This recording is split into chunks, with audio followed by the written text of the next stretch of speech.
आज की video class में आपका स्वागत है। और विज्ञान जो है कक्षा 10 का हम स्टार्ट कर चुके हैं और इसमें आज हम भाग 2 पे चर्चा करेंगे, इस चैप्टर के भाग 2 वीडियो पे। और आज हम रासायनिक समीकरणों को संतुलित करना सीखेंगे। कुछ इम्पॉर्टेंट चीज़ें मैं बता दूँ आपको। टेलीग्राम अगर डाउनलोड कर लेते हैं तो आपके लिए बेस्ट रहेगा, क्योंकि वहाँ अगर हम वीडियो डालते हैं और दूसरे पार्टिसिपेंट को ऐड करते हैं तो वो सारी वीडियो दिखती हैं वहाँ पे। और जो भी पार्टिसिपेंट वहाँ जाता है उस वीडियो का लाभ ले पाता है। वहीं अगर व्हाट्सएप पे वीडियो अपलोड किया जाता है तो अगर नए पार्टिसिपेंट ऐड होते हैं तो उनको पुराने वीडियो का लिंक नहीं दिखता है। इसीलिए जो है व्हाट्सएप अच्छा नहीं है। तो आप टेलीग्राम यूज़ कर लीजिए, डाउनलोड कर लीजिए। वैसे व्हाट्सएप पर भी वीडियो आपको मिलते रहेंगे। इसी वजह से आपको टेलीग्राम ऐप के बारे में लगातार नॉलेज दिया जा रहा है कि टेलीग्राम पे आप शिफ्ट हो जाइए, क्योंकि वहाँ पे बुक्स भी अवेलेबल हैं। यदि किसी प्रकार का नोट्स है तो वहाँ पे आपको अवेलेबल करा दिया जाएगा, जिससे आप डाउनलोड करके अपनी तैयारी कर सकते हैं। फ़िलहाल अगर जिसके पास ये सुविधा नहीं है उसे व्हाट्सएप पे वीडियो का लिंक मिलता रहेगा, पर स्टडी मटेरियल आपको आगे मिलेगा जो है टेलीग्राम पे। तो चलिए वीडियो की शुरुआत करते हैं। और विज्ञान की इस क्लास में हम आज रासायनिक समीकरणों को संतुलित करना सीख लेते हैं कि किस प्रकार से हम रासायनिक समीकरणों को संतुलित करते हैं। ये आज की वीडियो क्लास की मुख्य विशेषता है और आगे 2-3 और पहलुओं पे चर्चा करेंगे। तो आइए चलते हैं और स्टार्ट करते हैं।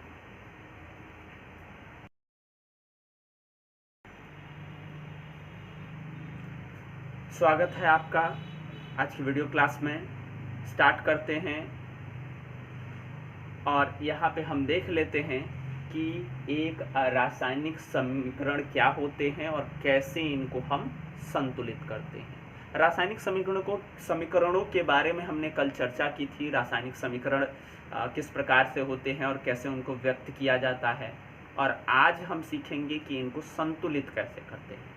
तो पहले ये वीडियो देख लीजिए और समझने का प्रयास कीजिए। यहाँ पे हम रासायनिक समीकरणों को संतुलित करना सीख रहे हैं। तो देख लेते हैं। हमारे सामने एक रासायनिक समीकरण है जिसका नाम है जो है जिंक के साथ सल्फ्यूरिक अम्ल की अभिक्रिया हो रही है और उत्पाद में क्या मिल रहा है हमें, जिंक सल्फेट प्लस हाइड्रोजन। आपको मालूम होगा कि बाएं पक्ष को, जो ये LHS है, बाएं पक्ष को हम अभिकारक बोलते हैं और दाहिने पक्ष को हम उत्पाद बोलते हैं। तो अभिकारक में जिंक के साथ सल्फ्यूरिक अम्ल की अभिक्रिया हो रही है और उत्पाद में हमें क्या मिल रहा है, तो जिंक सल्फेट और प्लस हाइड्रोजन गैस मुक्त हो रही है। अब इसको देखते हैं कि क्या ये रासायनिक समीकरण संतुलित है अथवा नहीं। तो चलिए स्टेप बाय स्टेप जानते हैं। जिंक का जो है संकेत होता है Zn और सल्फ्यूरिक अम्ल का जो है सूत्र होता है, रासायनिक सूत्र होता है H2SO4। ये सल्फ्यूरिक अम्ल है। अब आगे देखते हैं कि ये दोनों मिल करके क्या बना रहे हैं, तो ZnSO4 जिसे जिंक सल्फेट कहते हैं। और साथ में कौन सी गैस, हाइड्रोजन, H यानी हाइड्रोजन गैस मुक्त हो रही है। तो ये तो हो गया आपका रासायनिक समीकरण। अब यह देख लेते हैं संतुलित है अथवा नहीं। तो पहला स्टेप क्या करेंगे, तुरंत ही इसमें आइडेंटिफाई कर लेते हैं कौन कौन से तत्व सम्मिलित हैं। तो पहला तत्व है Zn यानी जिंक है, फिर H यानी हाइड्रोजन है, S यानी सल्फर है, O यानी ऑक्सीजन है। उत्पाद में देख लेते हैं, Zn मतलब जिंक, S मतलब सल्फर, S मतलब सल्फर और O मतलब जो है ऑक्सीजन और H मतलब हाइड्रोजन। तो जो अभिकारक में तत्व हैं वही जो है उत्पाद में तत्व सम्मिलित हैं। तब क्या करेंगे आप, तो 3 कॉलम बनाएंगे, तत्व का, अभिकारक का और उत्पाद का। 3 कॉलम बनाने के बाद तत्वों में तत्वों का नाम लिख लेते हैं। तत्वों का नाम कौन कौन से तत्व आइडेंटिफाई किया था? जिंक था, हाइड्रोजन था, सल्फर था, ऑक्सीजन था। जिंक था, सल्फर था, ऑक्सीजन था, हाइड्रोजन था, यानी जो इधर वही इधर है। तो लिखेंगे Zn zinc, H hydrogen, S sulphur, O oxygen. इन तत्वों को हम लिख दिया यहाँ पे हमने। अब हम अभिकारक को देख लेते हैं। तो Zn में कितना जो है परमाणु है, तो यहाँ पे दिखाई नहीं दे रहा है, तो 1 मान लेंगे। तो इसमें हम 1 परमाणु लिखेंगे। फिर हाइड्रोजन का देख लेते हैं। हाइड्रोजन में कितना है, तो यहाँ साफ साफ दिखा रहा है, आप देख रहे हैं 2 लिखा हुआ है, तो ये 2 यहाँ पे आप लिख लीजिए अभिकारक में। उसके बाद से सल्फर को देखते हैं। तो सल्फर में क्या है, सल्फर में कुछ नहीं दिख रहा है आपको, तो 1 यहाँ पे आप ले लेंगे। फिर बात हम ऑक्सीजन की करते हैं। तो ऑक्सीजन में कितना है भाई, 4 है। तो ऑक्सीजन में 4 है, तो हम क्या लेंगे, अभिकारक 4 रख लेंगे। इतना स्टेप आपको शायद समझ में आया होगा। बस क्या करना है, अभिकारक जो भी है, उत्पाद जो भी है, उनके तत्वों के नाम लिख लेने हैं। अभिकारक में परमाणु कितने हैं वो देख के लिख लेना है। यानी जहाँ कुछ भी नहीं है वहाँ 1 मान लेना है, और जहाँ दिया हुआ है उसको लिख लेना है। ऐसा हमने कर लिया। अब हम उत्पाद को लिखते हैं। उत्पाद आपका ये है। उत्पाद में वही तत्व सम्मिलित हैं, अलग से कोई तत्व नया नहीं है। तो जो उत्पाद में लिखे गए हैं देख लेते हैं। Zn, Zn का कितना है, तो 1 लिखेंगे। सल्फर का कितना है, तो सल्फर का यहाँ देखिए 1 है, तो सल्फर में यहाँ 1 लिखा गया है। ऑक्सीजन का कितना है, तो 4 है, तो 4 यहाँ पे लिखा गया है। अब आती है बात हाइड्रोजन की। तो हाइड्रोजन कितना है, तो 2 है, 2 लिखा गया है यहाँ पे। अब जब आपने अभिकारक के परमाणुओं को, उत्पाद के परमाणुओं को लिख लिया, तब तुलना करते हैं कि क्या ये बराबर हैं अथवा नहीं। देख लीजिए, जिंक अभिकारक में 1 था, उत्पाद में भी 1 है, बराबर है। हाइड्रोजन अभिकारक में 2 था, उत्पाद में भी 2 है, बराबर है। सल्फर उत्पाद अभिकारक में 1 था, उत्पाद में 1 था, बराबर है। और ऑक्सीजन अभिकारक में 4 था, उत्पाद में 4 है। तो मतलब क्या है, सभी आपस में बराबर दिख रहे हैं, अभिकारक और उत्पाद। इनमें परमाणु जैसे अभिकारक में है वैसे उत्पाद में है। तो दोनों में जब बराबर हैं तब ये क्या है, ये रासायनिक समीकरण संतुलित रासायनिक समीकरण है। द्रव्यमान संरक्षण के नियम में बताया गया था कि ना ही तो परमाणु उत्पन्न होते हैं ना ही नष्ट होते हैं, तो ना ही बढ़ेंगे ना घटेंगे, जो जैसा है वैसे इसको लिख लेंगे हम। तो जब बराबर है तो ये संतुलित है। तो आपको मालूम हो गया होगा कि संतुलित किसे कहते हैं। ऐसे समीकरण अगर कहीं मिल जाते हैं तो वो संतुलित हैं, अगर ऐसे नहीं हैं तो वो क्या हैं, असंतुलित है। और जब असंतुलित होंगे तो उन्हें संतुलित करना पड़ेगा। आइए एक और जो है रासायनिक अभिक्रिया लेते हैं और देखने का प्रयास करते हैं। तो यहाँ पे आप देख रहे हैं एक जो है अलग से रासायनिक अभिक्रिया ली गई है। लोहे का जो है जल के साथ अभिक्रिया हो रहा है, अभिक्रिया हो रही है और हमें यहाँ Fe3O4 plus H2 hydrogen gas निकलता हुआ दिख रहा है। तो चलिए इसको देख लेते हैं क्या ये संतुलित है अथवा नहीं। तो पुराने वाले स्टेप के जरिए क्या करेंगे, 3 कॉलम तत्व का, अभिकारक का, उत्पाद का 3 कॉलम बनाते हैं और इन 3 कॉलम में क्या करेंगे, तत्वों को लिख लेते हैं। तो Fe मतलब लोहा, H मतलब हाइड्रोजन, O मतलब ऑक्सीजन। 3 है तत्व उत्पाद में, देखिए Fe मतलब लोहा, O मतलब ऑक्सीजन और H मतलब हाइड्रोजन। 3 इधर भी हैं, सेम ही है। तो तत्वों को लिख लेते हैं। तो पहला तत्व Fe, फिर दूसरा हाइड्रोजन, तीसरा ऑक्सीजन। हमने तीनों को लिख लिया। अब इनको देख लेते हैं कि अभिकारक और उत्पाद में परमाणुओं की संख्या क्या है। तो देखते हैं यहाँ पे, तो Fe अभिकारक में कितना है, 1 है, आपको मालूम है कुछ नहीं है तो 1 लिख देते हैं। फिर हाइड्रोजन अभिकारक में कितना है, तो हाइड्रोजन 2 दिखा रहा है तो 2 हमने लिख दिया। फिर ऑक्सीजन कितना है, कुछ नहीं है तो 1 दिखा रहा है तो 1 हमने लिख दिया। अभिकारक कंप्लीट हो गया। अब उत्पाद को देखिए, तो Fe यानी लोहा, तो उत्पाद में कितना है, 3 है, देखिए यहाँ पे लिखा हुआ है 3, ठीक है। ऑक्सीजन 4 दिखा रहा है, तो ऑक्सीजन में क्या लिखा हमने, 4 लिख दिया उत्पाद में। और फिर हाइड्रोजन 2 दिखा रहा है, यानी हाइड्रोजन उत्पाद में 2 है। अब यहाँ देखिए अभिकारक और उत्पाद दोनों को हमने यहाँ मेंशन कर दिया। अभिकारक में लोहा जो है 1 परमाणु के साथ है, तो यहाँ उत्पाद में 3 है। हाइड्रोजन बराबर है, ऑक्सीजन 1 परमाणु अभिकारक में, तो 4 परमाणु उत्पाद में दिखाई दे रहे हैं। तो क्या ये संतुलित हैं? नहीं, ये संतुलित नहीं है, क्योंकि परमाणुओं की संख्या बराबर नहीं है। तब क्या किया जाएगा, तो इन्हें संतुलित करना पड़ेगा। तो पहले क्या करते हैं, जो रासायनिक समीकरण ऊपर लिखा गया उसको नीचे लिख लेते हैं। अब यहाँ पे 3, 4 और 4 लिखे गए हैं, इसको इग्नोर कर दीजिए, इसको मत देखिए, इग्नोर कर दीजिए। Fe लोहा को मैंने लिख दिया, इसके कहीं भी चेंजेस नहीं करना है। H2O, तो जहाँ जैसे है H2O, इसके अंदर कहीं कुछ भी चेंजेस नहीं करने हैं। Fe3O4 के अंदर भी कोई चेंजेस नहीं करने हैं, और H2 के अंदर भी कोई चेंज नहीं करने हैं। इनके अंदर आपको कोई परिवर्तन नहीं करना है, ये बात ध्यान में रखेंगे आप। इनके बाहर आप यहाँ पे जो है चेंज कर सकते हैं, लेकिन अंदर नहीं चेंज करना है। तो ऐसे बॉक्स बना लीजिएगा कि अंदर चेंज नहीं करना है। फिर एक एक करके देखने का प्रयास करते हैं। तो पहले देख लेते हैं हम अभिकारक में लोहे को। उत्पाद में 3, अभिकारक में 1। तब उत्पाद में ज़्यादा है, अभिकारक में कम है, तो बराबर करना पड़ेगा ना। तो बराबर करने के लिए हमें क्या करना पड़ेगा, अभिकारक जो दिखाई दे रहा है, इस अभिकारक में हमें 3 का गुणा करना पड़ेगा। जब गुणा करेंगे तब तो बराबर होगा 3, 3। तो अभिकारक में 3 का गुणा किसमें, Fe में। तो Fe ये रहा, और इसमें 3 का गुणा मैंने आगे कर दिया। समझ में आ गया? हाँ, ये बात ध्यान में रखिएगा।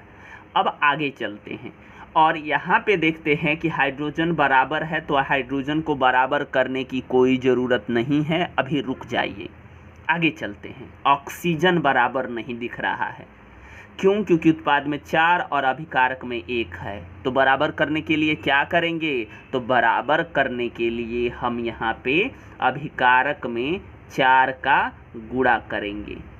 किसका? 4 का गुणा करेंगे, तब तो बराबर होगा। तो 4 का गुणा करेंगे तो अभिकारक में जो है आपका ऑक्सीजन यहाँ है हाइड्रोजन के साथ, तो यहाँ पे लिखेंगे नहीं, गलत हो जाएगा। मैंने बताया कि सामने लिखेंगे। कहाँ लिखेंगे? सामने लिखेंगे। तो अब ये हो गया आपका ऑक्सीजन और जो है लोहा तत्व जो है ये संतुलित हो गया। लेकिन एक गड़बड़ हो गई, वो क्या कि हाइड्रोजन अब जो है 4 के साथ हो गया। क्या हो गया? हाइड्रोजन को देखिए यहाँ पे, तो हाइड्रोजन 4 जुड़ गया हाइड्रोजन के साथ, 4H2O जुड़ गया, 4H2O हो गया। अगर गुणा करें तो इस 2 का इस 4 में गुणा, 4 दूना 8 हो जाएगा। तो हाइड्रोजन में अभिकारक में कितने हो गए? 8। मैं छोटा सा यहाँ लिख दे रहा हूँ, 8 हो गए। कैसे 8 हो गए? क्योंकि हाइड्रोजन के नीचे कितना था? 2 था, और 4 आगे है, तो 4 दूना कितना हो गया? 8 हो गया। और उत्पाद में कितना है? अभी 2 ही है, तो बराबर है? नहीं, नहीं बराबर है। अब इसको भी बराबर करना पड़ेगा। तो यहाँ पे जब आप देख रहे हैं 8 हो गया, किसके गुणे से? 4 के गुणे से। किसके गुणे से? 4 के गुणे से 8 हो गया था। 4 के गुणे से 8 हो गया, तो यहाँ पर भी क्या करेंगे? सिंपल सा है भाई, 4 का गुणा यहाँ पर भी कर देंगे। कहाँ कर देंगे?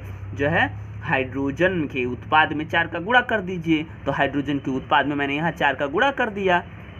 अब आपको दिखाई दे रहा है कि सभी बराबर हैं। 3 एकम 3, 3 ये भी हो गया, 3 ये भी हो गया, 4 दूना 8 ये भी, 4 दूना 8 ये भी हो गया, और 4 एकम 4 ये भी हो गया, 4 ये भी हो गया। यानी आप देख रहे हैं 3Fe। यहाँ पे आप चाहें तो इसे लिख भी सकते हैं, और हम लिख देते हैं 3Fe plus 4H2O arrow Fe3O4 plus 4H2।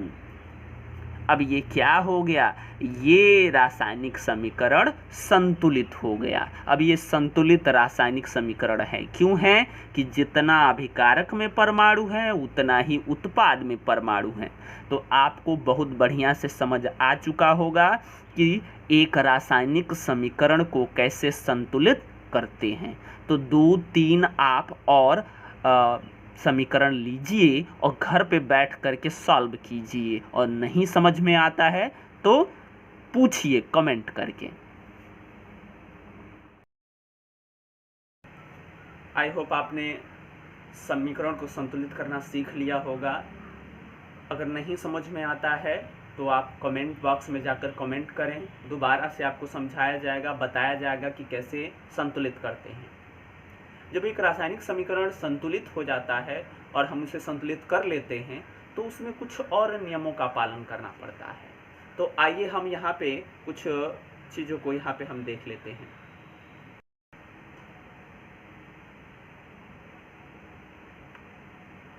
यहाँ पे जो आप देख रहे हैं ये जो है अभिकारकों एवं उत्पादों की भौतिक अवस्था लिखना, ठीक है। अब इनकी भौतिक अवस्था को लिखते हैं। पीछे वीडियो में आपको दिख रहा होगा क्योंकि स्क्रीन रिकॉर्ड यहाँ पे चल रहा है। अब कैसे इनको प्रेजेंट करते हैं ये देख लेते हैं। तो चलिए, अभिकारकों एवं उत्पादों की भौतिक अवस्था क्या है। भौतिक अवस्था का मतलब वो ठोस में है, द्रव में है, गैस में है या एक्वा में है, ठीक है। एक्वा एक कंडीशन होती है जो लिक्विड अवस्था में ही होती है। तो यहाँ पे देख लेते हैं। तो अगर आपको अभिकारक ठोस अवस्था में दिखाई देते हैं, इसमें ठोस अवस्था में दिखाई देते हैं, तो हम क्या करते हैं, ठोस अवस्था के लिए ये S यूज करते हैं, ठीक है। S यूज करते हैं यानी सॉलिड स्टेट। यदि द्रव में है तो क्या यूज करते हैं, लिक्विड स्टेट, L लगा करके लिक्विड स्टेट को प्रदर्शित करते हैं। अगर गैसीय अवस्था में है तो G यानी गैस लगा के उसको प्रदर्शित करेंगे। और यदि जलीय अवस्था में है, एक अवस्था अलग से होती है, जलीय अवस्था में है, तो जलीय अवस्था, जलीय का मतलब जल के संबंधित, जलना नहीं, बर्न। और ये लिक्विड वाटर के बारे में बात हो रही है, तो वाटर है, बर्न नहीं है, जलना, जल है।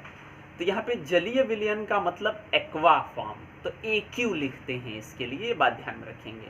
यहाँ पे एक रासायनिक समीकरण दिया गया है, आप देख सकते हैं, जिसको हमने संतुलित किया था। ये है 3Fe। तो Fe लोहा किस स्टेट में है, तो लोहा सॉलिड स्टेट में है, तो S लिखेंगे, ठोस अवस्था में है लोहा। और यहाँ पे H2O 4H2O यानी जल किस अवस्था में है, तो जल है ये गैसीय अवस्था में है, H2O। हाँ, जल अवस्था में, जल एक ऐसा जो है पदार्थ है जो तीनों अवस्थाओं में ट्रेवल कर रहा है यहाँ पे, चाहे कहीं भी। वैसे कई ऐसे जो है पदार्थ होते हैं जो तीनों अवस्थाओं में ट्रेवल करते हैं, पदार्थ के जो है संरचना में हम पढ़ेंगे। तो यहाँ पे जो जल है H2O वो गैस फॉर्म में है, ये याद रखना है आपको, गैसीय फॉर्म में है। अब यहाँ पे Fe2O4 प्लस 4H2 किस फॉर्म में है, गैस फॉर्म में है। तो यहाँ पे G हमने मेंशन कर दिया। तो जो भी उत्पाद आपको प्रदर्शित होते हैं वो किस अवस्था में हैं, इसको हम प्रदर्शित करते हैं कि सॉलिड में है, लिक्विड में है, गैस में है कि एक्वा में है। तो ये भी रासायनिक समीकरण के साथ साथ लिखना जरूरी है। जब भी आप किसी रासायनिक समीकरण को संतुलित करेंगे तो साथ में यह भी लिखेंगे कि उनकी भौतिक अवस्था कौन सी है, ठीक है। आगे चलते हैं। कुछ परिस्थितियां आगे भी बताई गई थी, ऐसी होती हैं जहां ताप, दाब और उत्प्रेरक क्रियाएं होती हैं। उस अवस्था में उत्सर्जन होता है तो हम जो है विशेष प्रकार के चिन्हों का प्रयोग करते हैं। अब ये विशेष प्रकार के चिन्ह जो है तीर के रूप में लगा सकते हैं या किसी तरह से हम उनको प्रेजेंट करने के लिए यूज करते हैं, ठीक है। आगे चलते हैं और देखने का प्रयास करते हैं। अब हम आगे पढ़ेंगे कि जो है रासायनिक जो है समीकरण है वो कितने प्रकार के होते हैं और इनके प्रकारों की चर्चा करेंगे। शुरू में काफ़ी डीप नॉलेज लिया, रासायनिक समीकरण क्या होते हैं उनकी परिभाषा को मैंने बताया, अभिकारक क्या होते हैं, उत्पाद क्या होते हैं, द्रव्य संरक्षण का सिद्धांत क्या होता है, और उसके बाद से समीकरण कैसे संतुलित होते हैं ये हमने सीख लिया, और कैसे उनको प्रेजेंट करते हैं ये भी हमने सीख लिया। अब हम आगे जानेंगे कि रासायनिक समीकरण कितने प्रकार के होते हैं, इनके बारे में, ये कैसे कैसे रिएक्ट करते हैं, क्या इनकी कंडीशंस होते हैं। तो देख लेते हैं इनके कंडीशंस के बारे में। तो यहाँ पे हम देख रहे हैं कि जो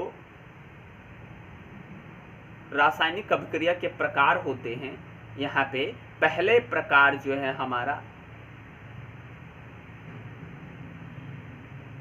जो है संयोजन अभिक्रिया है। कौन सी अभिक्रिया है? संयोजन अभिक्रिया है।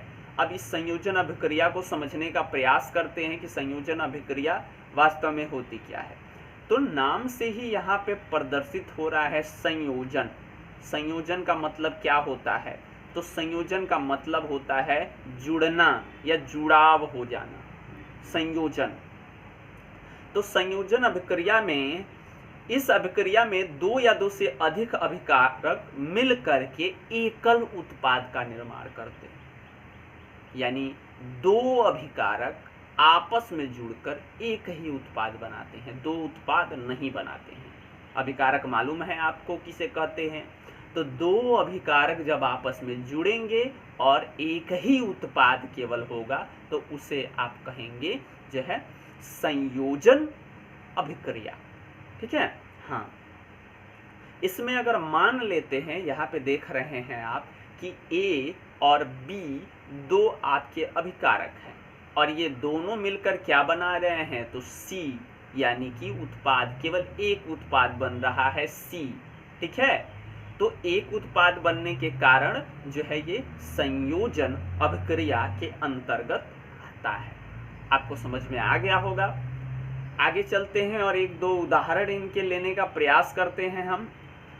तो चलिए उदाहरण देख लेते हैं। यहाँ पे पहला उदाहरण यहाँ पे दिया गया है जो है कोयले का, कोयले का दहन। कोयले का दहन, दहन का मतलब होता है जलना। ठीक है। तो समझिए यहाँ पे C मतलब हो गया कार्बन, कोयले में पाया जाता है तो कार्बन प्रायः लिखते हैं। किस फॉर्म में है? तो सॉलिड फॉर्म में है, तो इसलिए इसे क्या S से प्रदर्शित किया गया है। क्लियर है? आगे चलिए। प्लस O2 यानी ऑक्सीजन, क्या है? गैस है। किस अवस्था में है? गैसीय अवस्था में है, तो G से प्रदर्शित कर दिया गया। इतना समझ में आया। अब दोनों रिएक्ट करेंगे तो क्या बनेगा? CO2। CO2 इसे क्या कहते हैं? तो कार्बन डाइऑक्साइड कहते हैं। ये एक प्रकार की जहरीली गैस होती है जो पर्यावरण को प्रदूषित करने का मुख्य कारक होती है। किस फॉर्म में है? गैसीय फॉर्म में है, तो इसीलिए इसे G से प्रदर्शित करेंगे। तो क्या देखा आपने? तो कार्बन ऑक्सीजन दोनों मिलकर के कार्बन डाइऑक्साइड बना रहे हैं। तो मतलब क्या? एकल उत्पाद है, और एकल उत्पाद किसके अंतर्गत आता है? तो संयोजन अभिक्रिया के अंतर्गत आता है। अब आपके दिमाग में एकदम बैठ गया होगा कि संयोजन अभिक्रिया किसे कहते हैं। तो बस इतना ध्यान में रखिएगा, दो अभिकारक और एकल उत्पाद, काम समाप्त। चलिए आगे चलते हैं। एक और उदाहरण ले लेते हैं यहाँ पे, ताकि आपको अच्छे से समझ में आ जाए। यहाँ पे जल का निर्माण को समझ लीजिए। यहाँ पे आप जल का निर्माण किस प्रकार से हो रहा है। तो यहाँ पे 2H2 हाइड्रोजन जो है वो किस अवस्था में है? गैसीय अवस्था में है। ठीक है। हाँ, और ऑक्सीजन O2 किस अवस्था में है? गैसीय अवस्था में है। हाइड्रोजन भी गैसीय अवस्था और जो है ऑक्सीजन भी गैसीय अवस्था, दोनों गैसीय अवस्था में अभिकारक हैं। और ये दोनों अभिकारक जब आपस में रिएक्ट करते हैं तो क्या बनता है? 2H2O। ये क्या हो गया? तो यही जल का निर्माण हुआ। तो हाइड्रोजन और ऑक्सीजन और 2H2O का निर्माण किस फॉर्म में है? ये तो लिक्विड फॉर्म में है। इस बात का ध्यान में रखेंगे आप। किस फॉर्म में है? तो लिक्विड फॉर्म में है। तो इस प्रकार से आपने क्या देखा? संयोजन अभिक्रिया। ठीक है, अब दूसरी अभिक्रिया की तरफ चलते हैं और समझने का प्रयास करते हैं कि ये दूसरी अभिक्रिया क्या है। तो दूसरी अभिक्रिया में आप देख रहे हैं जो है ऊष्माक्षेपी अभिक्रिया। चलिए इसको भी देख लेते हैं भाई कि ऊष्माक्षेपी अभिक्रिया क्या होती है, इसको समझने का प्रयास करते हैं।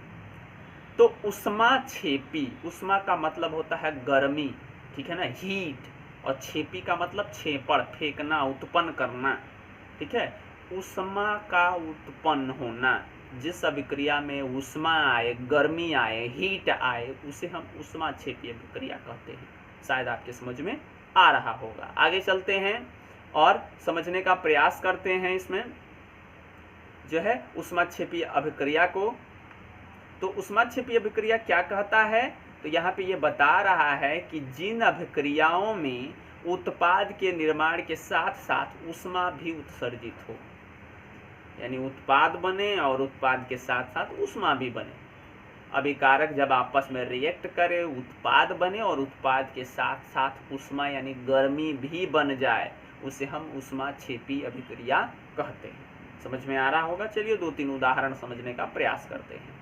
यहाँ पे आप देख रहे हैं कि जो है प्राकृतिक गैस का दहन, प्राकृतिक गैस नेचुरल गैस होती हैं, इनका दहन, दहन मतलब होता है जलना। तो देख लेते हैं, यहाँ पे प्राकृतिक गैस है CH4, क्या है, तो मीथेन है। CH4 किस स्टेट में है, तो ये गैस स्टेट में है, गैसीय स्टेट में है। ठीक है, हाँ। O2 यानी ऑक्सीजन किस स्टेट में है, गैसीय स्टेट में है।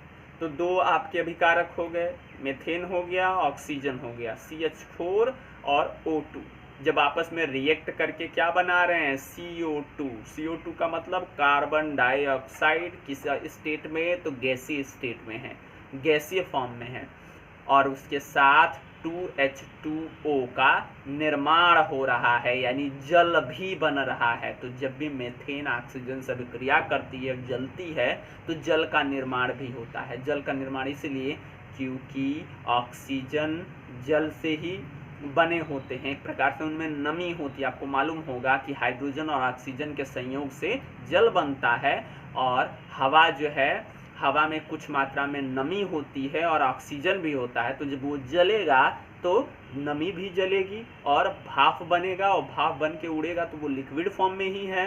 ठीक है, तो जल ही कहलाएगा, जलवाष्प हो जाएगा।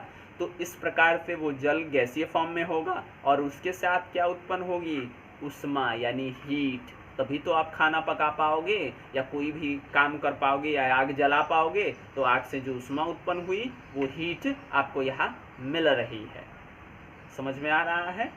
तो जैसे ही अभिकारक और उत्पाद, जैसे 2 अभिकारक क्रिया करके उत्पाद बनाते हैं और उत्पाद के साथ साथ ऊष्मा का भी जो है क्षेपण होता है, उस अभिक्रिया को ऊष्माक्षेपी अभिक्रिया कहते हैं। दिमाग में बैठ गया होगा, बस इतना ध्यान रखिएगा। अभिकारक क्रिया करके उत्पाद बनाते हैं और उत्पाद के साथ साथ ऊष्मा भी मिल जाए। उदाहरण मैंने यहाँ पे समझाया। तो चलिए एक और उदाहरण लेते हैं अच्छे से समझने के लिए। यहाँ पे आपके शरीर के अंदर एक अभिक्रिया होती है, उसको समझने का प्रयास करते हैं, जो है श्वसन एक ऊष्माक्षेपी अभिक्रिया। श्वसन एक ऊष्माक्षेपी अभिक्रिया। अब श्वसन में ऊष्मा का भी उत्पन्न होता है, ऊष्मा भी बनता है। आइए देखते हैं कैसे। C6H12O6 क्या है भाई, ग्लूकोज है। किस फॉर्म में है, एक्वा फॉर्म में है। AQ से प्रदर्शित करेंगे। ग्लूकोज एक्वा फॉर्म में है, और 6O2 यानी ऑक्सीजन किस फॉर्म में है, गैसीय फॉर्म में है। जब ये आपस में रिएक्ट करेंगे तो क्या बनेगा, मैंने आपको बताया था कि आपकी बॉडी ग्लूकोज तैयार करती है और ग्लूकोज तैयार करके रख लेती है, और जैसे आप ब्रीद करते हैं, सांस लेते हैं, फेफड़ों में वो सांस जाती है, फिल्टर होता है, कोशिकाओं के पास पहुंचाया जाता है, और कोशिकाओं के अंदर एक क्रिया होती है जिसे जो है ऑक्सीजन और ग्लूकोज के साथ, और उसमें ATP ऊर्जा का निर्माण होता है।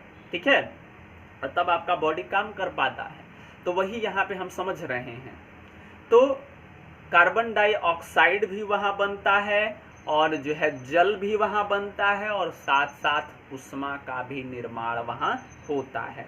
तो 3 तरह की चीज़ें आप देख रहे हैं, कार्बन डाइऑक्साइड देख रहे हैं, जल देख रहे हैं और देख रहे हैं आप ऊष्मा।